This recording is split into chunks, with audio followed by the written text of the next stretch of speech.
इस डिजिटल युग में इंटरनेट की क्या जरूरत है, शायद गहलोत सरकार को नहीं पता। सरकार ने पेपर लीक को लेकर अपनी नाकामी छुपाने के लिए प्रदेश के कई जिलों में पिछले 3 दिन से नेट बंद कर रखा है।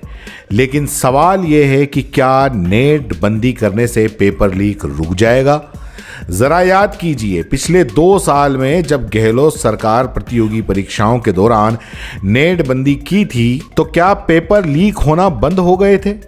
इन 2 सालों में खुलेआम नकल भी धड़ल्ले से हुई और पेपर लीक भी हुए। सरकार ने कितने ही एग्जाम ऐसे करवाए। अगर नेट बंदी की समस्या से समाधान होता तो फिर राजस्थान में पेपर लीक ही क्यों होते? गहलोत सरकार के कार्यकाल को लगभग 4.25 साल पूरे हो गए हैं। इस दौरान सरकार का सोशल सिक्योरिटी पर पूरा जोर रहा है। इस दौरान युवाओं पर भी पूरा फोकस रहा है। लेकिन इंटरनेट बंद करके सरकार शायद युवाओं के साथ कहीं ना कहीं नाइंसाफी कर रही है। आप सोचिए, सरकार के नेट बंद करने से इस डिजिटल युग के जमाने में व्यापार को कितना नुकसान होता है। फल, सब्जी, दूध, मिठाई, पान की थड़ी, आजकल हर कहीं डिजिटल पेमेंट होता है। अगर 3 दिन नेट बंद होगा तो लोग अपना घर कैसे चलाएंगे? दुकानदार कहां जाएंगे? जयपुर, जोधपुर, उदयपुर सहित कई बड़े शहरों में कैब सर्विस भी है। इन 5,000 से ज़्यादा कैब में रोज़ाना 40,000 से ज़्यादा लोग सफ़र करते हैं। आखिर अब वो कैसे मैनेज कर पाए होंगे? ओला, उबर, रैपिडो, जोमेटो, स्विगी सहित कई ऑनलाइन व्यवस्थाओं से जुड़ी सेवाओं के लोगों की छुट्टी हो गई है। नेट बंदी करके उन्हें कितना नुकसान हुआ होगा, क्योंकि इंटरनेट बंद होते ही ये लोग बेरोजगार हो गए। जो लोग ऑनलाइन क्लासेस लेते हैं, आप उनकी भी सोचिए। नेट बंदी के तुरंत बाद उनका क्या होगा? एग्जाम में नेट बंदी के कारण कैंडिडेट की परेशानियां भी बढ़ गई हैं। जो कैंडिडेट दूसरे शहर से आते हैं, आमतौर पर एग्जाम सेंटर तक पहुंचने के लिए वो गूगल मैप का सहारा लेते हैं। लेकिन नेट बंदी के कारण उनके पास में ये ऑप्शन नहीं है।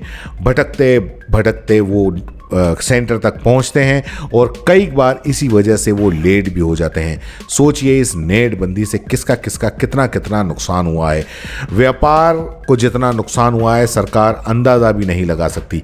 गहलोत सरकार ने तो ये भी नहीं सोचा कि नेट बंद करके ये सरकार सुप्रीम कोर्ट के आदेश का ही उल्लंघन कर रही है, क्योंकि सुप्रीम कोर्ट ने नेट बंदी को गलत घोषित कर दिया है।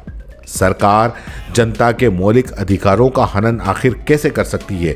गहलोत सरकार इंटरनेट को अगर मौलिक अधिकार नहीं मानती तो उन्हें सुप्रीम कोर्ट की जनवरी 2020 में की गई टिप्पणी को देखना चाहिए, जिसमें कहा गया है कि इंटरनेट संविधान के अनुच्छेद 19 के तहत लोगों का मौलिक अधिकार है, यानी कि जीवन जीने का हक जैसा जरूरी। इंटरनेट को अनिश्चितकालीन के लिए बंद नहीं किया जा सकता। आपको बता दें कि राजस्थान में रीट भर्ती की परीक्षा के चलते सरकार ने जयपुर, जोधपुर, उदयपुर सहित कई जिलों में शनिवार सुबह 6 बजे से शाम 6 बजे तक इंटरनेट बंद कर दिया है। सोमवार को इस भर्ती परीक्षा का अंतिम दिन है। इंटरनेट से दुनिया चल रही है, पूरा जीवन अब इसके इर्द गिर्द है। सरकार क्यों नहीं समझती कि पेपर लापरवाही से लीक होता है, इंटरनेट से लीक नहीं होता है। अलमारी में रखे पेपर को बचाने की जिम्मेदारी जिस सिस्टम की है, उसको दीमक ने चट कर दिया है। सरकार को इस सिस्टम को सही करना चाहिए, उस दीमक का इलाज करना चाहिए, न कि नेट बंदी करके अपनी लापरवाही छुपानी चाहिए।